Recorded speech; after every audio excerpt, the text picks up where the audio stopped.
नमस्कार दोस्तों। Bloody vibes के आज के इस हैरान कर देने वाले बहुत ही ज़्यादा खौफनाक से अनोखे एपिसोड में हम लोग आप लोगों के सामने लेकर आ गए हैं एक लड़की के साथ आज से लगभग 8 साल पहले घटी हुई ऐसी खतरनाक भूतिया घटना की कहानी जो कि मनाली के आसपास घटी थी। आइए जानते हैं जिया की जुबानी की ये घटना कब, कैसे, कहाँ पर, किन हालतों में किसके साथ घटी थी। ये जो घटना घटी थी ना, अंजलि नाम के एक लड़की के साथ घटी थी, जिस लड़की की उम्र उस टाइम पे सिर्फ 16 साल की थी और वो उस घटना को अभी तक नहीं भूल पाई है। उस डेट को अभी तक नहीं भूल पाई जिस डेट को उसके साथ ये घटना घटी थी, 16 मार्च 2015। उस टाइम पे अंजलि ने बिल्कुल सोचा भी नहीं था कि मेरे घर वाले नहीं रहेंगे, उनके नहीं रहने की वजह से मेरे साथ कुछ इतना खौफनाक हो जाएगा। क्या होता है कि 16 मार्च 2015 के टाइम पे एक्चुअली उसके घर वालों ने पहले से डिसाइड करके रखे थे कि हम लोग आज के दिन अपने दोस्त के घर कहीं पर पार्टी में खाना वाना खाने के लिए जाएंगे। तो अंजलि को उन्होंने पूछा भी था कि क्या तू चलेगी हमारे साथ, हमको डिनर के लिए इनवाइट किया है वहाँ पे किसी दोस्त के घर पे। लेकिन ये लोग मनाली के रहने वाले थे। मनाली के एक ऐसे एरिया में रहते थे जहाँ पे थोड़ा सा जंगली एरिया था और वहाँ पे घर थोड़े दूर दूर हुआ करते थे, वैसे वाले एरिया में थे और वहाँ पे ठंड भी बहुत ज़्यादा होती थी। पहाड़ी एरिया में ऐसा बोल सकते हैं। तो अंजलि मना कर देती है क्योंकि उसके मॉम डैड ना जहाँ पे लोग रहते थे उससे थोड़ा बहुत ज़्यादा दूर जगह पे खाना खाने के लिए जाने वाले थे। मतलब उनका जिस एरिया में रहते थे उससे काफ़ी दूर 3-4 किलोमीटर दूर एरिया में जाने वाले थे। तो ये बोल देते कि नहीं नहीं मम्मी पापा, आज बहुत ज़्यादा ही ठंड हो रही है और स्नोफॉल बहुत ज़्यादा हो रही है, तो मैं अभी नहीं जा पाऊँगी, नेक्स्ट टाइम कभी जाओगे आप लोग तो मैं चल लूँगी। तो ये पूरी तरह से मना कर देती है और 16 मार्च के शाम के टाइम में यही 6 बजे करीब इसके पापा अपनी गाड़ी निकालते हैं और इसकी मम्मी के साथ अपने दोस्त के घर जाने के लिए निकल जाते हैं। अब घर पे बचती है अंजलि अकेले और उसने एक चीज़ डिसाइड कर रखी थी, जैसा कि ठंड पड़ रही है तो मैं ना इस ठंड को अच्छे से एंजॉय करूं और घर पे अकेले हूं तो उस माहौल को अच्छे से एंजॉय करूं। इसके लिए इसने डिसाइड कर रखी थी कि मैं एक हॉरर मूवी देखूंगी। हॉरर मूवी जितनी भी इंडियन थी अपनी बॉलीवुड के वो सब देख चुकी थी, जितनी साउथ की सब देख चुकी थी। उसने डिसाइड करी थी कि मैं कोई हॉलीवुड की भूतिया फिल्म देखूंगी, फिर बहुत ज़्यादा मज़ा आएगा। तो वो एक हॉलीवुड की भूतिया फिल्म लगाती है और मस्त बैठ के एंजॉय करना चालू कर देती है। वो फिल्म उसको देखते देखते 1 घंटे कब बीत जाते, 1 घंटे कब गुजर जाते हैं पता ही नहीं चलता है। और बाहर का माहौल अभी बहुत ज़्यादा ही ठंड वाला हो गया था क्योंकि रात के 8:30-9 बजे का टाइम ये हो गया था। बाहर पूरा स्नोफॉल हो रहा है और बहुत ही ज़्यादा ठंड हो रही है। ये अपने कंबल में कुकड़ी हुई है, कंबल में कुकड़ के मस्त भूतिया फिल्म देख के डर भी रही है, थोड़ा डर भी रही है कि क्या है यार, मतलब कितनी फॉरेन कंट्रीज़ में भूत लोग कैसे मारते हैं, कैसे अचानक से आ जाते हैं, वहाँ पे क्या सच में इतने सारे भूत होते हैं। सारी चीज़ें उसके माइंड में चल रहा है और मूवी देख रही है। ये सब कुछ अभी देख ही रही है, सब कुछ सोच ही रही है, तभी अचानक से उसे अपने विंडो की तरफ से कुछ आवाज़ सुनाई देती है। जिस हॉल में वो बैठी हुई थी, जहाँ पे उसके हॉल में टीवी लगा हुआ था, उसके जस्ट सामने इनका एक बड़ा सा विंडो था। जो विंडो हमेशा ये लोग क्लोज रखते थे क्योंकि ठंडी हवा बाहर से अंदर ना आए, इसके लिए क्लोज रखते थे। लेकिन वो जो पर्दा था ना, वो पर्दा हटा हुआ था लेकिन विंडो लगा हुआ था। वहाँ से किसी की ऐसी आवाज़ आ रही है जैसे कोई विंडो नॉक कर रहा है। तो वो थोड़ा सा कंफ्यूज होती है और थोड़ा सा घबरा जाती है।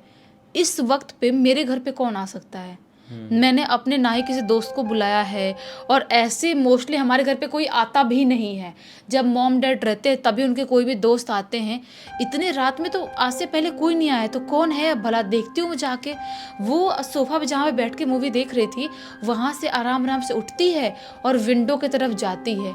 विंडो की तरफ जाती है तो विंडो के बाहर क्या देखती है, एक आदमी कम से कम 6.5 फीट का दिखाई दे रहा है और वहाँ पे खड़ा है और इसको नॉन स्टॉप घूर रहा है।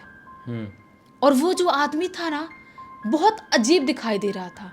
उस आदमी को देख के ये बहुत अंदर से घबरा जाती है क्योंकि उस आदमी की शक्ल इतनी ज़्यादा भयानक, इतनी ज़्यादा बेकार थी। इसने इस टाइप की शक्ल कोई आदमी को आज तक देखी नहीं थी। एक तो उसका मुंह बहुत लंबा और इतना बड़ा था एकदम ही लंबा सा बड़ा सा मुंह, मतलब कि उसको लगता है कि इतना बड़ा मुंह किसी इंसान का दुनिया में कैसे हो सकता है। और उसकी ना यहाँ से कटने की और खून गिरने के ऐसे दिखाई दे रहा है उसके मुंह से, कि यहाँ से खून टपक रहा है, उसके शोल्डर पे भी से खून टपक रहा है, उसका जो टी शर्ट उसने पहन के रखा है टी शर्ट भी अच्छा खासा फटा हुआ है, उसके पैंट भी फटे हुए हैं और उसके सिर से भी खून निकल रहा है पीछे साइड से भी। और वो इंसान इसको बस ऐसे खड़े होके घूर घूर के देख रहा है, वो कुछ भी नहीं बोल रहा है, सिर्फ उसकी पलकें तक नहीं झपक रही है, बस इसको घूर घूर के ऐसे ही देखे जा रहा है, देखे जा रहा है। अंजलि अब बहुत ज्यादा घबरा जाती है, उसको ऐसा लगता है कि ये कोई क्रिमिनल टाइप का या कोई साइको टाइप का आदमी तो नहीं है और मेरे घर के बाहर ऐसे खड़े हो क्यों देख रहा है। वो इतनी ज़्यादा घबरा जाती है कि वो वहाँ से फटाक से भागती है, फटाक से भाग के जाके अपने सोफा पे वापस से बैठ जाती है। सोचती है कि छोड़ो भाड़ में जाए, दरवाज़ा अच्छे से मैंने लॉक किया मुझे पता है, और विंडो भी इतनी आसानी से कोई तोड़ नहीं सकता और ना ही खोल सकता है, क्योंकि विंडो अच्छे से लॉक है, अंदर से लॉक है, बाहर से खोलने की कोई गुंजाइश नहीं है। वो चुपचाप बैठ के अपना वापस से रिमोट से ऑन करती है टीवी और वापस अपनी मूवी देखनी स्टार्ट कर देती है। लेकिन जैसे ही वापस ये मूवी देखना स्टार्ट करती है, इसको वापस से बहुत ज़ोर ज़ोर से उसके विंडो को ठोकने की आवाज़ सुनाई देने लगती है, जैसा कि वो जो इंसान बाहर खड़ा है इसकी विंडो को तोड़ डालेगा हाथ से ही मार मार के। इतनी ज़ोर ज़ोर से आवाज़ आ रही थी। अब ये बहुत ज़्यादा घबरा जाती है, इसको ऐसा इसके दिमाग में आता है कि शायद हो ना हो वो मेरा विंडो तोड़ डालेगा और मुझे आके यहीं पे मार डालेगा।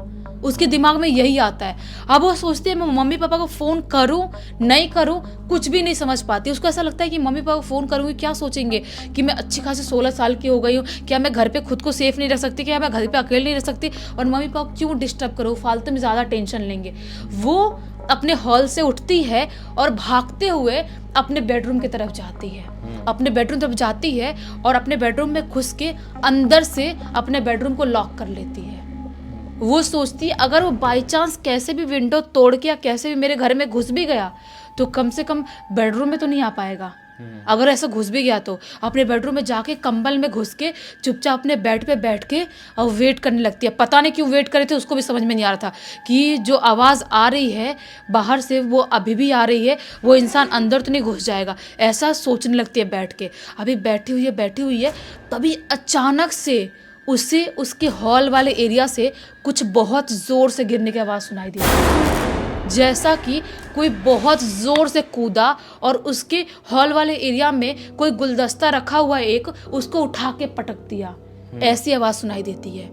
अब वो अंदर से और ज़्यादा घबरा जाती है, उसे ऐसा लगता है कि हो ना हो जो आदमी बाहर था वो अंदर घुस चुका है और वो अब मुझे मार डालेगा, मैं नहीं बचूंगी। बहुत ज़्यादा घबरा जाती है वो जो आदमी बाहर था ना वो पूरे घसीट के पैर इसके पूरे हॉल वाले एरिया में, इसके बेडरूम के बाहर वाले एरिया में चल रहा था। उसे लिटरली महसूस हो रहा था कोई पैर घसीट के चल रहा है। अभी वो महसूस कर रही है चल रहा है तभी अचानक से बाहर से अजीबोगरीब टाइप से गाना गाने की आवाज़ सुनाई देने लगती है। वो जो गाना गा रहा था ना वो अजीब सी लैंग्वेज थी, जिस लैंग्वेज को इसने आज तक इससे पहले कभी सुनी नहीं थी। ये कोई भी उसकी यहाँ की लोकल लैंग्वेज नहीं थी और इसने बहुत सारी फिल्में देखी थी, उस टाइप की भी कोई लैंग्वेज नहीं समझ में आ रही थी। वो जो इंसान था ना बहुत ही भारी आवाज़ में उसके बेडरूम के बाहर आ रहा है, जा रहा है, चल रहा है और लाउडली आवाज़ में गाना गा रहा है। अब वो अपने आप को कंबल में से करके छुपाने की कोशिश कर रही है, खुद को ढकने की कोशिश कर रही है, खुद को बचाने की कोशिश कर रही है। वो समझ नहीं पा रही है मैं क्या करूँ। उसके दिमाग में ये भी नहीं आ रहा कि मैं अपनी मम्मी पापा को फ़ोन कर दूँ या पुलिस को फ़ोन कर दूँ। इसके दिमाग में ये भी नहीं समझ में आ रहा है। वो अभी सब कुछ सोच ही रही है, कुछ डर ही रही, तभी अचानक से उसके जो बेडरूम का डोर था उसमें ज़ोर ज़ोर से नॉक होने की आवाज़ सुनाई देती है। अब ये और घबरा जाती है, इसको ऐसा लगता है कि मैं गई, अब तो मैं नहीं बच पाऊंगी। तभी बाहर से बहुत ही ज़ोर से चिल्लाने की आवाज़ आती है, बहुत ज़ोर से, और जो आदमी बाहर खड़ा था वो ज़ोर से चिल्लाते हुए बोलता है आज तू नहीं बचेगी, तुझे मैं मार डालूंगा, तू अभी के अभी बाहर निकल वरना तेरी मौत तय है, ऐसा चिल्ला के बोलता है। जब वो आदमी ऐसी बात करता है ना अपनी अंजलि पूरी तरह से डर के मारे पागल हो जाती है। उसे ऐसा लगता है कि ये इंसान नहीं हो सकता, क्योंकि मेरा अंदर से दरवाज़ा अच्छी तरह से लॉक है और विंडो भी नहीं टूटा। विंडो टूटता तो उसकी आवाज़ ज़ोर से आती। ये कोई इंसान उड़ के या गायब होकर मेरे घर में एंटर नहीं किया। हो ना हो ये कोई शैतानी शक्ति है और वो मुझे मार डालेगी। अभी ये डर रही है, सोच रही है, तभी अचानक से रूम के बाहर से कुछ बहुत ही जोर से सायरन टाइप की अजीब सी बजने की आवाज़ सुनाई देती है, जैसा कि कोई मशीन और बहुत ही बुरी तरह से पागल हो जाए वैसी आवाज़ सुनाई देती है। अब ये समझ जाती है कि मेरे को घर वालों को फ़ोन कर देना चाहिए। नहीं करूँगी फ़ोन तो शायद मैं नहीं बच पाऊँगी। वो अपने पापा को घबराते घबराते फ़ोन लगाती है और पापा को बोल देती है, पापा घर में कोई घुस गया है और शायद मैं नहीं बच पाऊँगी, मुझे मार डालेगा, मुझे बहुत ज़्यादा डर लग रहा है, प्लीज़ आप आ जाओ। इसके मम्मी पापा बोलते हैं, हाँ तू घबरा मत, हम लोग आ रहे हैं। इसके मम्मी पापा वहाँ से जहाँ पे खाना खाने के लिए गए हुए थे वहाँ से उसी टाइम पे अपनी गाड़ी लेके निकल जाते हैं। अपनी गाड़ी लेकर निकल जाते हैं और 1 घंटे के अंदर वो लोग अपने घर पहुंचते हैं। अपने घर पहुंचते हैं, वो लोग बेल बजा रहे हैं, दरवाज़ा बजा रहे हैं, लेकिन अंजलि की हिम्मत नहीं हो रही कि उठ के जा पाए, क्योंकि अभी भी इसके बेडरूम के बाहर से वो अजीबोगरीब हंसने की आवाज़ सुनाई दे रही थी। मम्मी पापा बाहर खड़े हैं, वहाँ से रूम से बाहर, पूरे घर के बाहर, और यहाँ पे इसके बेडरूम के बाहर हंसने की आवाज़ सुनाई दे रही है। ये नहीं उठती है, लेकिन लकीली इसकी मम्मी के पर्स में इनके घर की एक्स्ट्रा जो की होती है वो थी।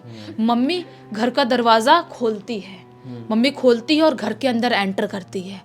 मम्मी घर के अंदर एंटर करती है। एंटर करते से ही मम्मी पापा को अजीब सी, बहुत ही गंदी सी कुछ बदबू महसूस होती है, जैसा कोई बहुत ही बुरी तरह से सड़ गया हो वैसी बदबू महसूस होती है। ये लोग वो सब कुछ अनदेखा करते हैं, बदबू सब कुछ जाए भाड़ में। ये लोग भागते हुए अंजलि के बेडरूम की तरफ जाते हैं। वहाँ पे जोर जोर से नॉक करते हैं, बोलते बेटा हम आ गए, दरवाज़ा खोल। लेकिन अंजलि की अभी भी हिम्मत नहीं हो रही थी। वो कैसे तैसे हिम्मत करते करते उठती है अपने बेड से और जाके दरवाज़ा खोलती है। जाके दरवाज़ा खोलती है तो चलो लकीली मम्मी पापा ही बाहर थे। मम्मी पापा से मिलती है, जोर जोर से हक करके रोने लगती है, बोलती है अच्छा हुआ आप लोग आ गए वरना मुझे मार डालता। मम्मी पापा बोलते कौन था, हम लोग आए तो कोई भी अपने घर पे दिखाई नहीं दिया। ये बोलती है आप लोग वहाँ पे बेल बजा रहे तब भी वो हंस रहा था। मुझे समझ में नहीं आ रहा है कि एक ही दरवाज़ा अपने बाहर निकलने का, वो आखिर गया तो गया कहाँ, कैसे गया। मम्मी पापा बोलते नहीं तेरा कुछ बुरा सपना होगा, ऐसा हो ही नहीं सकता कि तू अभी बोल रही है कोई हंस रहा था बाहर और हम लोग दरवाज़ा खोल के आए तो कैसे गायब हो सकता है। ये बोलते मुझे कुछ भी नहीं पता। मम्मी पापा बोलते एक काम करते हैं, हम पूरे घर में देखते हैं, अगर वो होगा तो कहीं ना कहीं छुपा होगा। मम्मी पापा अपने बेडरूम में देखते हैं, किचन वाले एरिया था वहाँ पे देखते हैं और हॉल वाले एरिया में देखते हैं, लेकिन उन्हें वहाँ पर कोई भी इंसान छुपा हुआ नहीं दिखाई देता है। लेकिन उन लोगों को जो हॉल वाले एरिया में सोफ़ा रखा हुआ था उसके पीछे इतने बड़े बड़े 3-4 कंकाल मिलते हैं, नर कंकाल, इतने बड़े बड़े। अब मम्मी पापा समझ जाते हैं कि भाई साहब कुछ ना कुछ गड़बड़ था, कुछ बहुत बुरा था हमारे घर में जो एंटर कर गया था और उसने अपनी प्रेजेंस हमारी बेटी को भी दिखाया और उसने अपनी निशानी के तौर पे ये छोड़ के गया। अब मम्मी पापा को भी रात भर नींद नहीं आती है, अंजलि को भी नींद नहीं आती है। ये लोग समझ नहीं पाते कि ऐसा कैसे और क्यों हमारे घर पे हुआ। हम इतने साल से यहाँ पे रह रहे हैं, हमको रहते हुए बहुत ज़्यादा साल हो गए, आज से पहले ऐसा कुछ भी नहीं हुआ था। अंजलि बोलती है मुझे कुछ भी नहीं पता मम्मी पापा, हम लोग ये घर छोड़ देंगे, ये घर हम बेच देंगे, हम लोग कहीं और शिफ्ट हो जाएंगे। वो लोग बोलते हैं हाँ ऐसा कुछ हुआ है तो हमको घर छोड़ना ही होगा।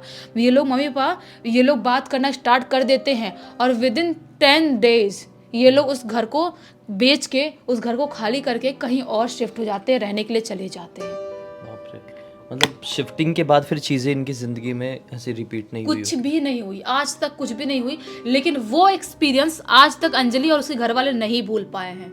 और ये पूरी घटना की जानकारी अंजलि ने खुद इंस्टाग्राम पे लिख के भेजा है। सही बात है। चलो अब हम प्रे करते हैं कि उनके साथ सब कुछ अच्छा हो रहा हो और आगे भी अच्छे रहे। ऐसा भगवान करे किसी की भी ज़िंदगी में कभी ना हो, क्योंकि ऐसी चीज़ें बहुत ख़तरनाक यादें हमारे दिल को दे जाती है जो हम ज़िंदगी भर तक भुला नहीं सकते और एक अलग सा ही फोबिया हमारे साथ बैठ जाता है। खैर इसी के साथ इस कहानी का अंत करते हैं। अब तक इस वीडियो को देख लिया है तो लाइक ज़रूर कर देना, चैनल को सब्सक्राइब करके बेल आइकन दबा के ऑल के ऑप्शन में क्लिक करना और इसी तरह की कोई भी कहानी, टॉपिक या जानकारी आप लोगों के पास भी है तो लिख भेजना। हो सकता है हमारा अगला वीडियो कल आप लोगों के हिसाब से ही बन रहा हो। तो चलिए कल फिर से मिलते हैं, तब तक के लिए बहुत बहुत धन्यवाद। आपका दिन शुभ।